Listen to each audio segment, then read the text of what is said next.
Welcome to Heavenly Nosh. So this episode, we are going to be looking at the law of God and the wisdom books. So if you remember, we have looked at formation and origins in the Garden of Eden, and we've looked at how the Israelites were formed as a people, a special people.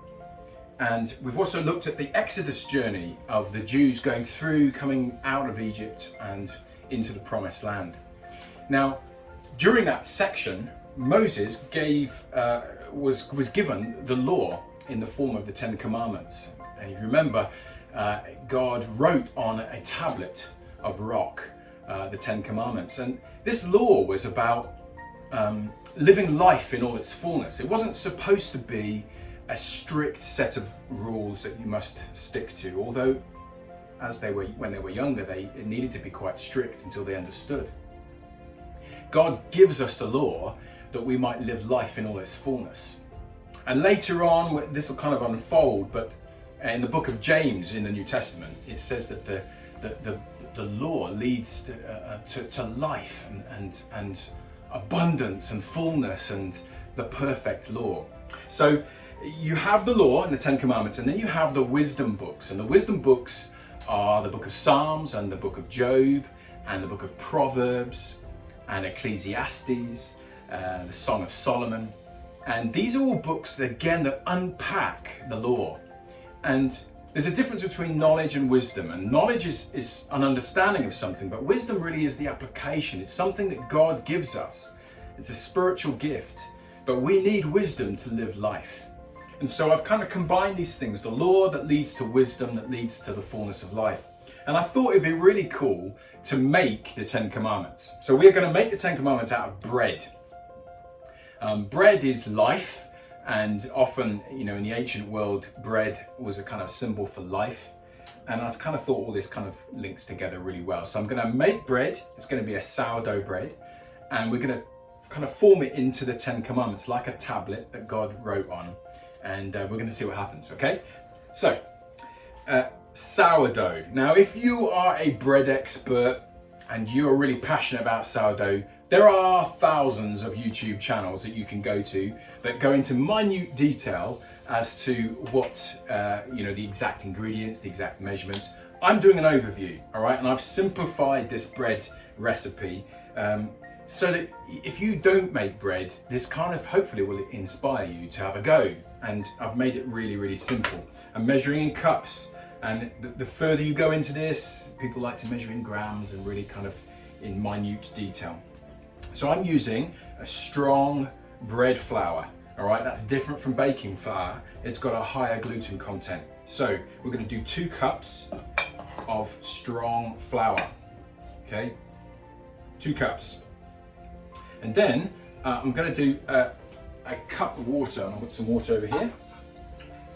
And what you're looking to do is 60% hydration. So you're looking to do 60% of the weight of your bread. So if I've done 2 cups, I'm looking at half a cup is going to be 50%, or a cup is 50%, and then a little bit more.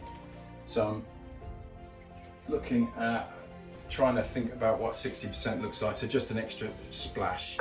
And I've also got my special sourdough, a sourdough starter. All right, and I keep this in my fridge. And as you can look at it, it looks like some kind of horrible alien creation. But it's alive. I feed it every day. It is my friend. And this is about 8 months old. So sourdough, and I'm going to put the ingredients for this in the description below so you can make your own sourdough starter. But it is basically a live yeast that's a mixture of flour and yeast and water. That's all it is. And you grow it and keep feeding it, and it's very alive and bubbly and kind of lively, all right? And you can keep replacing it, so it never runs out. And there's some in San Francisco, I think it's 130 odd year yeast, which I think is amazing. Right, so what we're going to do first is autolyse. So I've put the yeast and the water and the flour together, and I'm giving it a mix, and it's just a rough mix. Now, autolyse, you might have heard it before. It goes back to just after World War II in France, and the French bakery traditions had really declined, and bread was difficult, and it weren't making good bread. And a scientist was thinking about how you make bread and how they can improve the process of making bread. And he came up with this word called autolyse. And what that means is, the first stage before you knead flour, you just mix it together and you're hydrating the flour. I'm not going to do any more to that. It's done. And we're going to hydrate it for an hour. All right. I love this because it's called the no knead method. I'm not going to knead this bread, and you can do this at home. We've done it real simple measurements. I've mixed it a couple of times so that it's kind of come together. It's still a bit kind of cloggy and not looking great. And I'm going to cover it in a shower cap. I got that from the $2 shop. It's a simple one. That's all it is, but it's a great way to cover stuff. It's reusable. So we're going to cover that for an hour and allow it to do its thing, and then we're going to come back. Okay.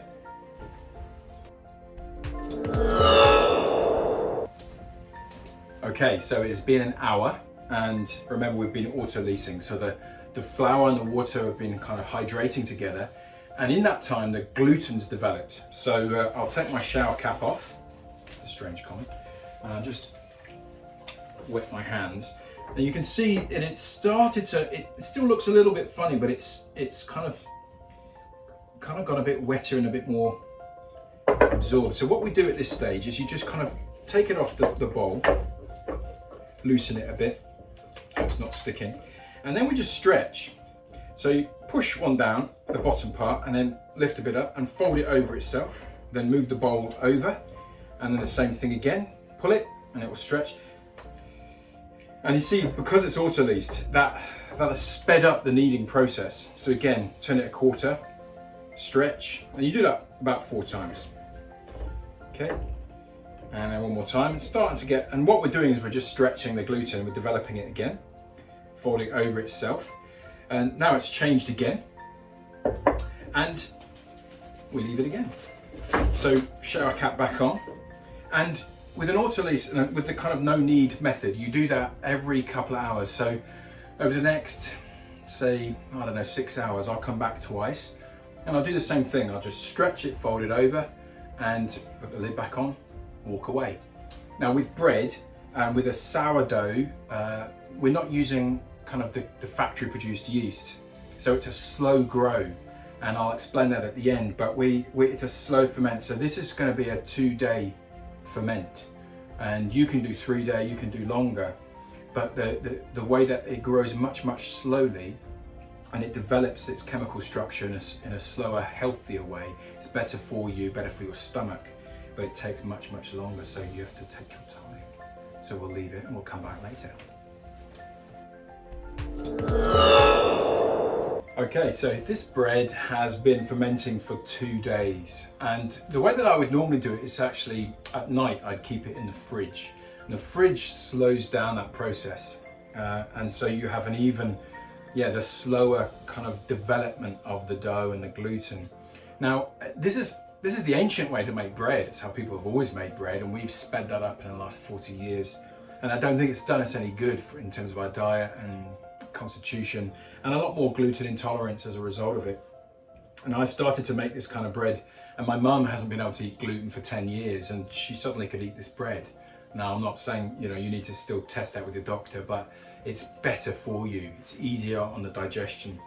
And the lovely thing is it hasn't left the bowl. This is a different bowl. I've just folded it over 3 or 4 times over the 2-day period, and that's enough. And when you prove it, you can prove it in a different bowl. But what I'm going to do is we're going to make the 10 commandments. So normally you could prove it in a different bowl, but I'm just going to stretch it out. This is kind of the way we make a pizza. We'll do that in another episode. But this is a great way to make kind of focaccia, or so I'm going to stretch it. What I want a rectangle shape. So I'm thinking about the tablets that God wrote on, the stone tablets. This is in the Bible, and remember Moses goes up the hill, up the mountain, and God writes the 10 Commandments onto the tablets, on these stone tablets. And I always imagine that they were kind of rectangular. Not entirely sure, but we'll say that for now. I'm going to take a bit off, actually. Should have done that beforehand. stretch it out.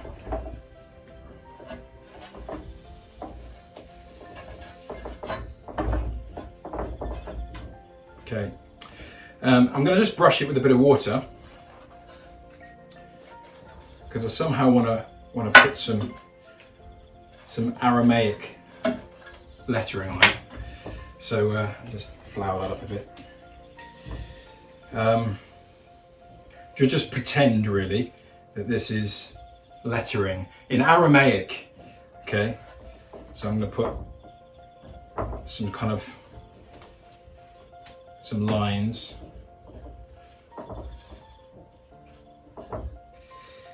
We're kind of back to school again. It's kind of mud cake playing.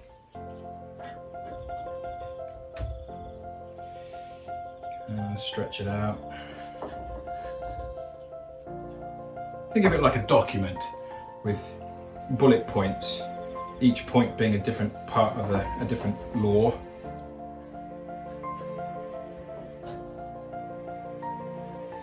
That's good. Actually, it's so sticky that it probably will look like Aramaic. Kind of beautiful curvaceous language.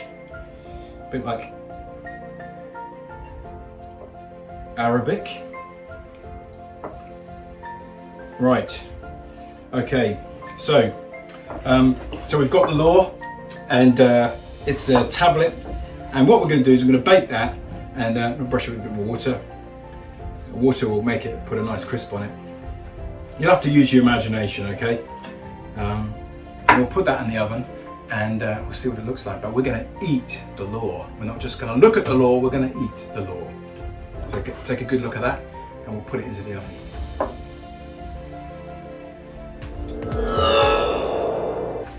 So the 10 Commandments are ready. They've come out of the oven, and they took a long time to be made in the Bible story, and the people had to wait at the bottom of the mountain.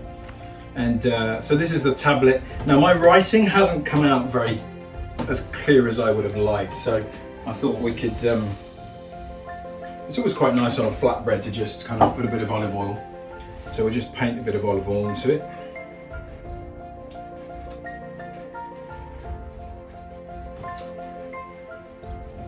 And then I thought maybe just to kind of accentuate the writing, I'll use some sesame seeds.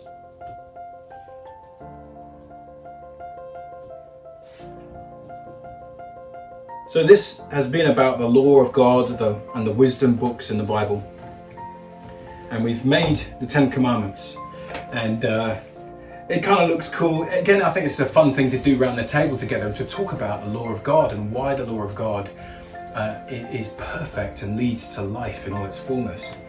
And the cool thing with bread, I think, is that it's not something that we look at and we stand over there, oh look, there's the law of God, or the law is in a book, in a Bible, a kind of a dusty old Bible, or in a church, but actually it's something that's with us and it becomes part of us. And the more we read the law and we read God's wisdom, we absorb it and it becomes part of our life. Imagine Jesus said, love your neighbor as yourself. That's a law, that's wisdom. Imagine if the world did that. Love their neighbor, everyone around them, as much as they love themselves, with generosity and kindness and grace, forgiveness. What would the world look like? And so some of these laws are pretty simple, and if only we would kind of work out how to follow them more purely. And so we eat the law. So I thought it might be nice to just finish by eating some of the law, by breaking bread, and we do that with people, with one another. But remember, this was the sourdough. It was a slow process. We didn't cut any corners. It was done properly. It grew in a healthy way. And the law is like that. It slowly grows within us and produces life. And again, we eat it so it becomes part of us. So here we go. I love sourdough. And it's nice and light. It's come out really well. So if you've liked this episode, share it, subscribe to my YouTube channel, and until next time, thanks for coming.